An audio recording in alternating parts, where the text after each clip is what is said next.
Tom, Tom, we're lost, we're lost. We never can get out of this awful place. Oh, why did we ever leave the others? She sank to the ground and burst into such a frenzy of crying that Tom was appalled with the idea that she might die or lose her reason. He sat down by her and put his arms around her.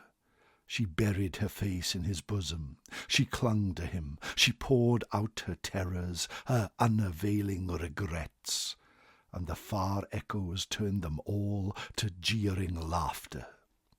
Tom begged her to pluck up hope again, and she said she could not. He fell to blaming and abusing himself for getting her into this miserable situation. This had a better effect. She said she would try to hope again. She would get up and follow wherever he might lead, if only he would not talk like that any more. For he was no more to blame than she said. So they moved on again, aimlessly, simply at random. All they could do was to move, keep moving.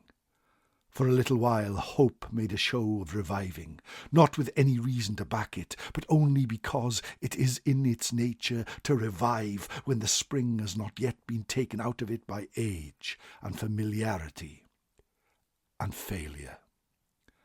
By and by Tom took Becky's candle and blew it out. This economy meant so much. Words were not needed. Becky understood, and her hope died again. She knew that Tom had a whole candle and 3 or 4 pieces in his pockets, yet he must economize. Words there from Mark Twain's 1876 novel, The Adventures of Tom Sawyer. You might not recognize the words, but many of you of a certain age will recognize the scene, I'm sure. You see, back in the late 70s, early 80s, you had come home from school, and there it was on the BBC. The Adventures of Huckleberry Finn and Friends. Stories from a far-off time and a distant land, but ones that would resonate greatly with you. And some would stick with you. If you, like me, probably remember the time Tom and Becky were lost in the cave. This had a profound effect on me. The thought of being lost deep underground, with nowhere to go, no idea where the light might be found or whether you will ever see it again. I still think about that scene, of Tom and Becky sitting with their backs to the stone, having lost all hope. Now, I'm not claustrophobic, but I certainly have an empathy for those that are. And today's story will take us to a place deep underground where sometimes the light may never be found.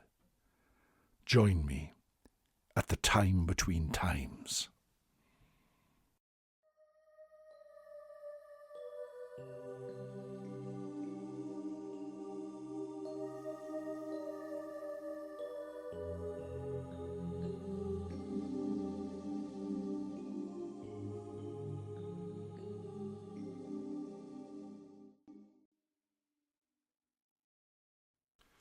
Blwyddyn Newydd Dda, Happy New Year, and welcome back to the fire pit at the heart of the forest for another year of tales traditionally told by me, Owen Staton, at the time between times.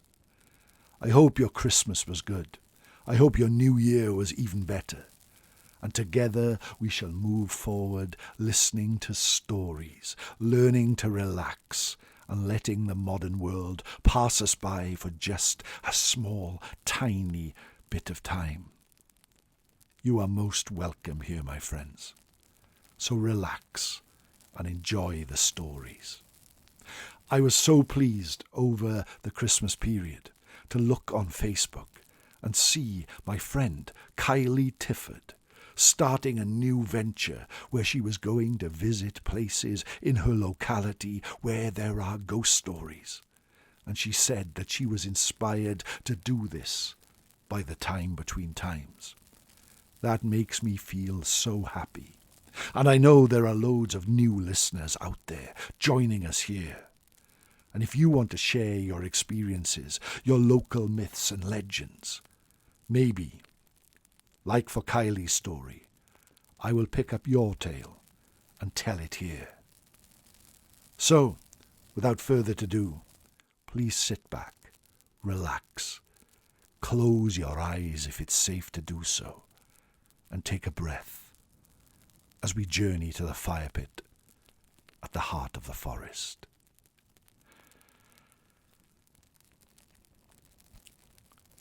You are sat at the chair in your favourite room.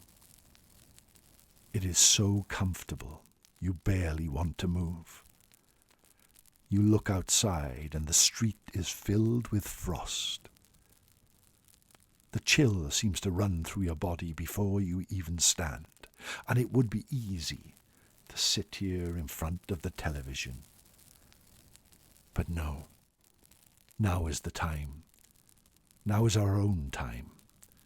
So we stand, put on our thickest coat, our best gloves, a lovely woolen hat which covers our ears, and we make our way to the front door. As we stand for a second and look through the frosted glass that leads outdoors, we think how warm and comfortable and grateful we are for everything that is here. But now and again, we must take that walk on the wild. So we set outside and close the door behind us, walking down the short path to the wooden gate in front of us. The top is filled with frost, and we run our finger over it, watching it fall to the ground. We could write our name in the frost, or a heart. But we close the gate behind us. Watch underfoot, for it is slippery, and start to make our way up the street past our neighbours' houses. The televisions flash, the music plays. Faces look lost in their programs, lost in whatever they want to do, and that is absolutely fine. We are walking forward, and we see the forest in front of us. Many green trees, many brown, many young, many that have been there for centuries. And we find that entrance, that gap in the trees, that path to somewhere beyond. And we step inside. And as we do, the world grows darker, but our hearts grow lighter, as we crunch on the dead leaves that take us through the forest, up and to the right, back and to the left. And there we see it, the old mossy tower, stretching to the sky, lost amongst the trees, but its stories live in our hearts. Today we walk around the back, and we find it, there in the side of the mountain, an old tunnel bricked up and lost and forgotten. We head towards it, place our hand on the brickwork, feel it's cold, and know on the other side there are tunnels that lead almost to the bowels of the earth. Who knows what lives in there? Who knows what lies beyond the wall? Who knows what once called that place home? We turn around and walk to the babbling brook, which is frozen solid. We place our foot upon it and the ice cracks gently. So we hop over to the other side. And there we come across it, the fire pit at the heart of the forest. And our friends have gathered. They welcome us with hearty cheers and Happy New Years. Here there are people we have not seen for a long time. There are people who we wish we could share more time with. There are people we have loved. There are people we have lost. and they are all gathered. You look up and see that the sun and the moon share the same sky, for now is the time between times, the time when it's neither night nor day, but the sun has gone and the sky is grey, the time when the veil between our world and the fairy world grows wafer thin, so thin that for a moment, just a moment, you can reach into that realm, and for a few moments they can reach into ours. Now is the time that people see the Tylwyth Teg. Now is the time that people see ghosts. Now is the time that people see lights in the sky. Far away you can hear the howl of wolves. You can hear the growl of bears. But you know you are safe right here, right now, as the storyteller begins his tale. Long ago and far away, in Richmond Castle in Yorkshire, a place that was old even 1,000 years ago. People would come and go and live their lives and make their stories. And back in the 18th century, it was a place where soldiers were based and trained. It was a bustling camp, and work was being done to make it usable as it once had been back in the Middle Ages. Some workmen discovered what they thought was a tunnel near the edge of the castle. They pulled away some rubble that had been there for hundreds of years and peered in with their lanterns. The tunnel seemed to move off into the distance and was deep under the castle. They peered through the history books. They looked through the records. And there were some rumours, some stories, some whispers on the wind that the tunnel led to Easby Abbey, a couple of miles away and through the forest. The soldiers wondered why a tunnel would be left here, what could possibly be inside, and how far they would have to walk. Some thought it would be a good idea to explore it and maybe be able to use it as part of their training or in an emergency if they needed to. One of the soldiers started to clamber over the rocks into the entrance. He looked back and saw the lanterns of his colleagues looking at him, and he tried to crawl along the floor in order to fit under the stones. But the tunnel grew thinner, and the light grew darker, and his heart started to fail him, and his courage had left his soul. So he returned back. A second soldier tried, this one thinner and smaller than the other, and he got a little further and saw that the tunnel led down as well, and there were strange inscriptions on the walls. But as soon as he left the sight of the lanterns, his courage failed him as well. So he returned again, and this time they came up with a new idea. Amongst the soldiers there lived a young boy, barely 10 years old. His name was Edward Breeze. Here he was in Yorkshire, but from London he was born. He had come here and he followed the soldiers and he beat the regimental drum. The drum that would herald their march to war. The drum that took the regiment everywhere it went. That steady, rhythmic beat that could be heard even over the gunshots in faraway wars. They asked Edward to strap the drum to his back and to make his way into the tunnel. The other soldiers agreed to walk along the top of the ground, listening underground for the drum beat. They would follow Edward wherever the drum could be heard, be it through forest, over mountain, or under brook. They would take that marching way, following the drum beat. Edward looked scared. This was not something he was used to. When he marched and beat his drum, there were soldiers all around him, and even though he had fought in many a battle at this young age, he had never done so alone. But the soldiers assured him, because he was small, because he was thin, because he was lithe, and because he was full of courage, that he would be safe. So he turned around.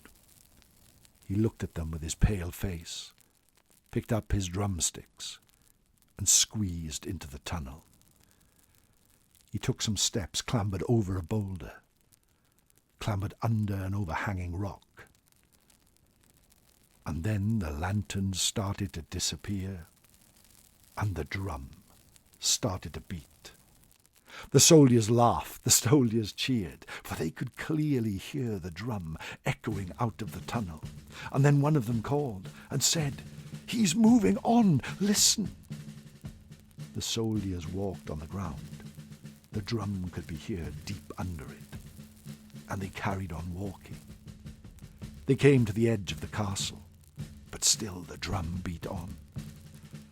They got around the walls and followed the path over rough ground and into Easby Woods. "It's going to the Abbey," one of them called. They could still hear the drum beating, fainter, but somehow even louder. They could hear its echoes deep underground, and it was almost like the ground below them shook slightly. They carried on into the woods, thick though it was.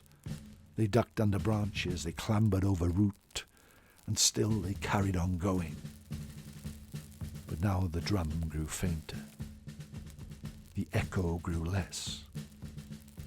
One of the soldiers took his gun and banged it on top of the ground, calling, "Edmund, Edmund! Drum louder! Drum louder!" And he did, and the drum grew louder, and the path grew thicker, and the soldiers carried on walking, until suddenly, and without warning, it stopped. The silence was deafening. Not even the birds sang in the trees. And the drum had stopped beating. The soldiers panicked. They did not know what to do. They called his name and banged the ground. But still there was no sign of the drum. One of them placed a sword in the spot where they last heard the drum, and they made their way back to the entrance and peered in through the hole and called out his name. But there was no reply. They came up with many plans, and some of the men tried to clamber into the tunnel, but it was too small, and it was too dark, and it was too long, and every one of them failed. The days turned to weeks, the weeks turned to months, and of Edward Breeze there was no sign. Eventually the soldiers had to move along.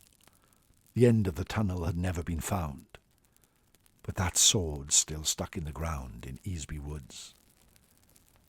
So they went forward, gathered what money they had between them, and placed a small memorial to Edward Breeze, the little drummer boy, lost beneath the ground.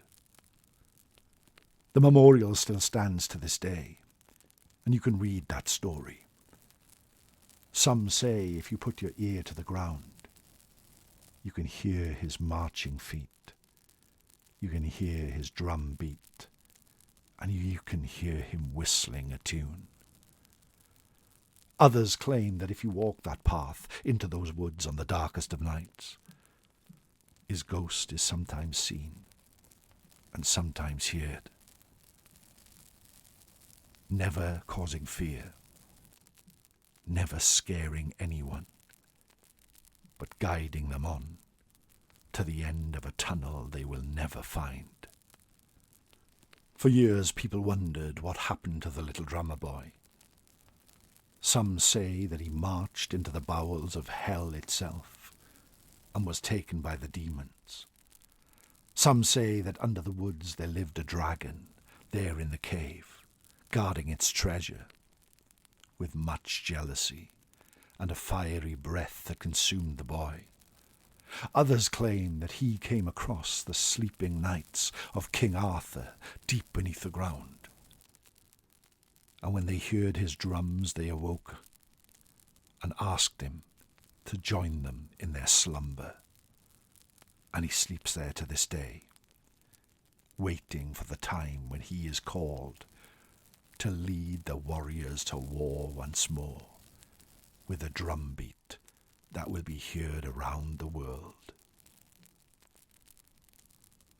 And that, my friends, is the tale of the little drummer of Richmond Castle. You can go there, just beyond the Yorkshire Dales, and see the memorial, and walk the track where they believe he went. And some say that in the dark of night, or at the time between times, the time it's neither night nor day, but the sun is gone and the sky is grey, you can hear the drum beating under your feet.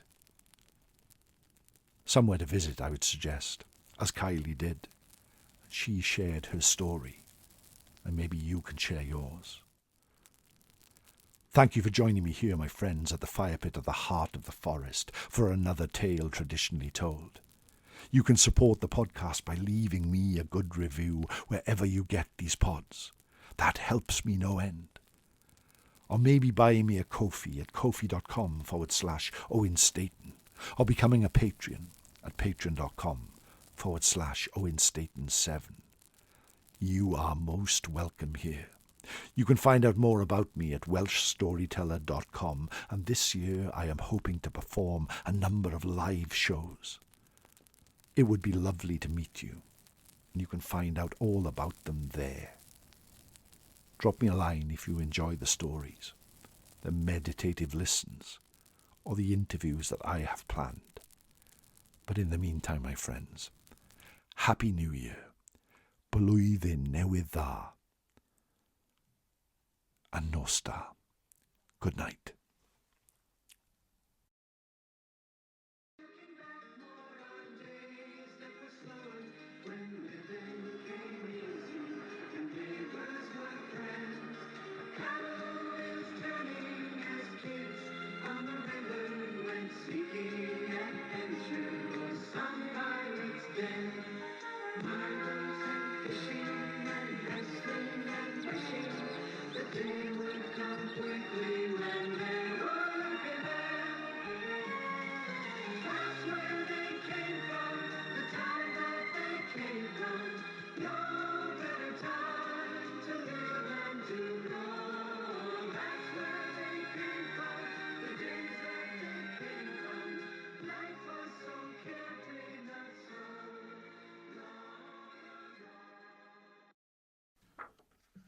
Oh, hi.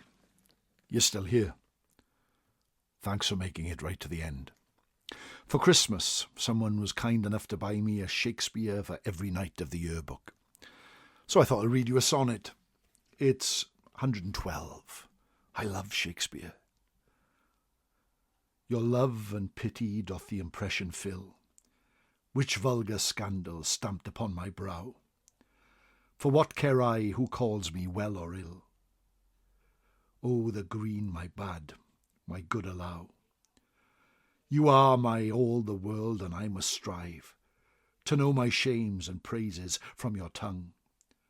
None else to me, nor I to none alive, that steeled sense or changes, right or wrong, in so profound abysm I throw all care of others' voices, that my adder's sense to critic and to flatter stopped are.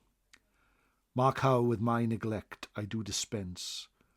You are so strongly in my purpose bred, that all the world besides, methinks, are dead. Thanks for listening. See you again soon.